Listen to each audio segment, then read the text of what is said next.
Hey everybody and welcome to Chairman of the Board.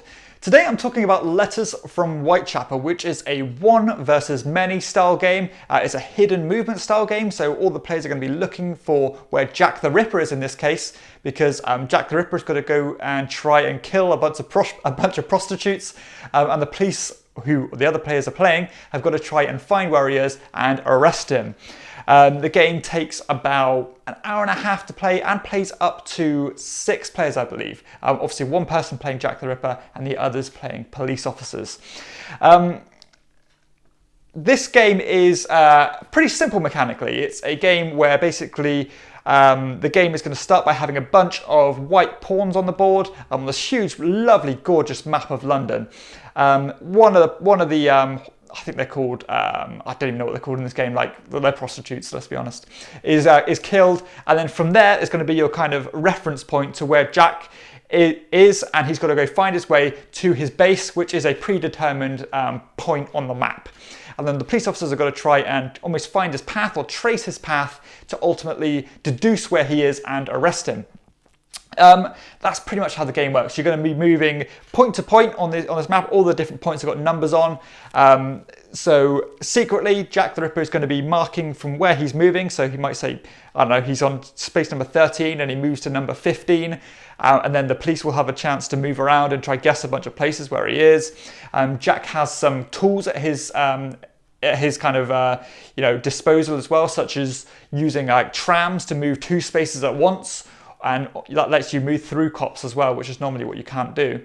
And also you can use these kind of alleyway cut-throughs where you can really kind of cut through a whole block of, or like a block on the board, which kind of lets you take a shortcut to another space on the board, which again lets you move around quicker, gives you a bit more flexibility to move around the police officers, and so on. So yeah, that's basically how the game works. You are playing, I think it's over 5 rounds. And yeah, you've got to try catch Jack the Ripper by the end of those 5 rounds, or he wins. And if Jack gets caught before those rounds are over, then as Jack the Ripper loses and the police win.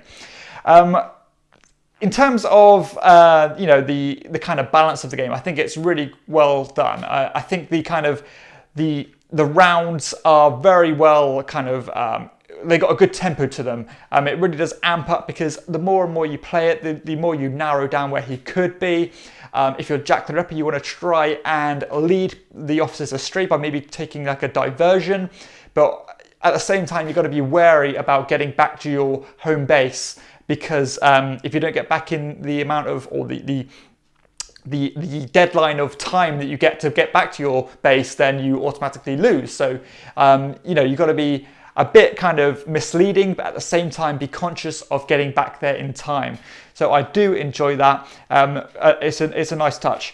I think the main kind of thing that shines through in this game is the real tension that comes through when you are playing Jack, because when you are the police officers, it can really feel like you are almost like taking a wild guess at everything. You're just almost like you're really kind of taking a wild guess. It feels like you're getting nowhere. It feels like you're just taking a shot in the dark, where in reality you could be stood right next to Jack the Ripper. And Jack is trying to keep his cool, trying to not give any signs away, keeping that poker face on to say, look, you're nowhere near me, don't worry about it. When in reality you're stood right next to him, and all you have to do is attempt to make an arrest and you'll win. But that real agonizing tension does really come through in this one, which is what you want in these hidden movement games. This is a very, very simple one. There's not really much bells and whistles to it. That is really the kind of key mechanism to it, and that's what this game is all about, and it's what it focuses on. And I like that. It doesn't kind of pretend to be something it's not. It's very simple, and it just focuses on what it's all about. And naturally, the whole Jack the Ripper theme just ties into that really well. Just that, as I said, the theme just works really well, and it doesn't have to be thematic, because the actual mechanism of the game is so synonymous with that story, which is a really nice touch. And aesthetically, the map is really good looking. It does, it's a lovely looking game. Really nice quality to them. The pawns are they're very minimalist, but they look really nice. you know, I just do enjoy the way this game looks. It has a nice feel to it, really nice quality components. So yeah, that does help a lot.